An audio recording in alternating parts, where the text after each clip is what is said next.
पृथ्वी को बर्बाद करने वाले जीवाश्म ईंधनों और हमें बचाने वाले अक्षय ऊर्जा के स्रोतों के बीच एक बहुत बड़ा ग्रे एरिया है। इस पर कब्जा है हाइड्रो पावर का, जो हर लिहाज से ग्रे यानी धुंधली है। ये ग्रीन है, टिकाऊ है, अक्षय है, लेकिन एक हद तक ही।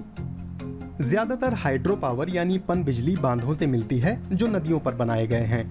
बिजली पैदा करने के लिए पानी टरबाइनों से गुजारा जाता है जिनसे जनरेटर चलते हैं।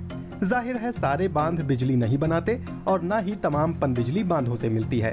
कभी कभार टरबाइन भी नदी के डाइवर्जन में लगाए जाते हैं, कम अवरोध लेकिन कम नियंत्रण। तीसरा प्रकार है पंप वाला स्टोरेज, जहां स्टेशन दो भागों में बांटा जाता है।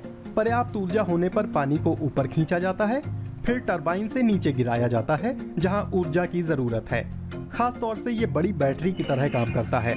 सूरज और हवा से ऊर्जा के प्रवाह में जो बाधाएं आती हैं, ये उनसे भी निपट लेता है। ये पनबिजली के लिए बड़े काम की बात है, लेकिन एक बड़ी समस्या है। मुक्त बहती नदियां या कि बांध उनका जो हाल करते हैं। ताजा पानी के इकोसिस्टम बाकियों की अपेक्षा तेजी से खराब हुए। कट्टे जंगल भी इसमें शामिल हैं। बांध निर्माण इसकी नंबर 1 वजह है। और बेशक ये तो इस त्रासदी का चेहरा है। कई प्रोजेक्ट बांधों के बीच से मछलियां निकाल लेने के तरीके लेकर आए। कुछ कारगर होते हैं और कुछ इस तरह हास्यास्पद। लेकिन बात सिर्फ मछली की नहीं, नदी में दूसरे जीव भी होते हैं, उनकी भी बात है। क्रिस्टियाने सारफिल बताती हैं कि कैसे हाइड्रो पावर समूचे वाटर सिस्टम्स को बाधित करती है। देखिए, जलाशय के अंदर परतें होती हैं। तो गर्मियों में सबसे निचली परत जो है वो सबसे ठंडी होती है। और अगर आप बिजली पैदा करने के लिए गेट खोलकर पानी छोड़ते हैं, जो बार बार किया जाता है, तो पानी की बहुत ही तेज, मोटी और ठंडी धार छूटती है बिजली बनाने के लिए। उससे लेकिन दूसरे जीव भी प्रभावित होते हैं।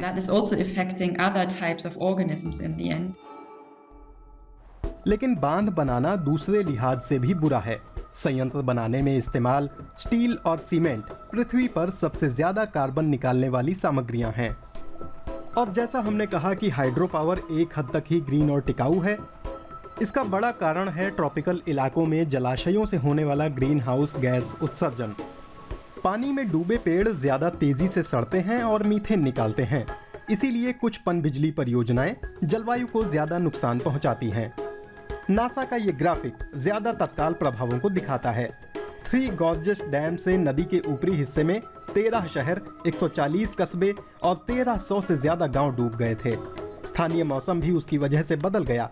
ये इतना विशाल है कि इस इलाके में भूकंप का कारण बन चुका है। तुर्की के अतातुर्क बांध ने दजला नदी पर एक बड़ा भारी अवरोध बना दिया था। इसकी वजह से इराक में पानी का गंभीर संकट आ गया था। हिमालयी इलाके में भी 550 से ज्यादा परियोजनाएं चल रही हैं। यहां बन रहे बांधों की वजह से खतरनाक भूस्खलन होने लगे हैं। सालों से हाइड्रो बांधों की वजह से कम 8 करोड़ लोग अपने घरों से विस्थापित हुए हैं।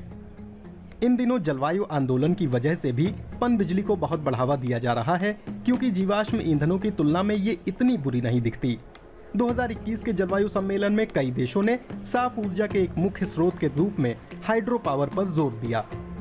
2023 की शुरुआत में अंतर्राष्ट्रीय अक्षय ऊर्जा एजेंसी ने ऐलान किया कि ग्लोबल वार्मिंग को 1.5 डिग्री पर रोकने के लिए 2050 तक हमें पनबिजली क्षमता दोगुनी करनी होगी। ये बात हमें विडंबना की ओर ले जाती है।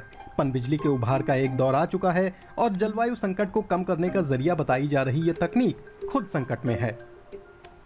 नदियों में बाढ़ आ रही है या वे सूख रही हैं, और इससे तमाम किस्म का बड़ा और छोटा पनबिजली उत्पादन तेजी से गिर रहा है। नए डैम प्रोजेक्ट्स में जलवायु के पहलू पर बिल्कुल ध्यान नहीं दिया जा रहा। अगर हम इन तमाम प्रस्तावित विशाल हाइड्रो पावर बांधों को बना लें, तो इसका मतलब होगा अंत में मुक्त बहती नदियां, ट्रॉपिक इलाकों की बड़ी नदियां 52% ही रह जाएंगी और वो अलग अलग बिखर जाएंगी। तो हमें पनबिजली तो चाहिए, लेकिन क्या हमें बांध भी चाहिए? बिना नए बांध बनाए वैश्विक पनबिजली क्षमता में 9% की बढ़ोतरी की संभावना है। केला गैरेट टेक्सास में एक हाइड्रो रिसर्च लैब में काम करती हैं। जहां उन 3 तरीकों को देखा जा रहा है जिनसे ये मुमकिन हो सकता है। हम जनरेटर, टरबाइन और शायद कुछ ट्रांसमिशन लाइनें लगा सकते हैं। एक पूरी तरह से नया बांध बनाने की बजाय अगर पहले से मौजूद निष्क्रिय बांध को फिर से बिजली उत्पादन के लिए तैयार किया जाए तो उसमें काफी संभावना है। एक और श्रेणी के प्लांट्स भी हैं जिन्हें अपग्रेड करने की जरूरत है। इसमें जनरेटर यूनिटें या सॉफ्टवेयर अपग्रेड भी शामिल है। फिर एक तीसरी श्रेणी है। छोटे स्तर के बहुत से बांध हैं। एक किसान के पास अपनी जमीन पर एक छोटा सा बांध हो सकता है जो केवल उसकी खेती के काम का हो। हाइड्रो पावर डेवलपमेंट के इतने सारे अवसर हैं तो, लेकिन बहुत ही छोटे छोटे स्तर पर उपलब्ध हैं। विकासशील देशों में ऐसे ज्यादा स्वीकार्य, ज्यादा न्यायोचित अवसर तत्काल काम में लाए जा सकते हैं। ऊर्जा एजेंसी कहती है कि 9% की वृद्धि काफी नहीं है, लेकिन हमारे ऊर्जा लक्ष्यों की दिशा में अहम कदम है। केला कहती हैं कि आर्थिक नजरिए से ये बात ज्यादा सही लगती है। कुछ बांध बेशक बनाने होंगे, लेकिन इनका इस्तेमाल हाइड्रो के अलावा भी किया जा सकता है। हमें पूरे सिस्टम को लेकर सोचना होगा। अक्षय ऊर्जा के हिसाब से सोचना भी सही है, क्योंकि आखिरकार हाइड्रो पावर जलवायु परिवर्तन से निपटने का जवाब नहीं है, क्योंकि वो बिजली उत्पादन में सिर्फ एक घटक हो सकता है। लिहाजा ये सोचना जरूरी है कि दूसरे अक्षय स्रोतों को कैसे जोड़ा जाए, जैसे कि सौर ऊर्जा या पवन ऊर्जा या कुछ और।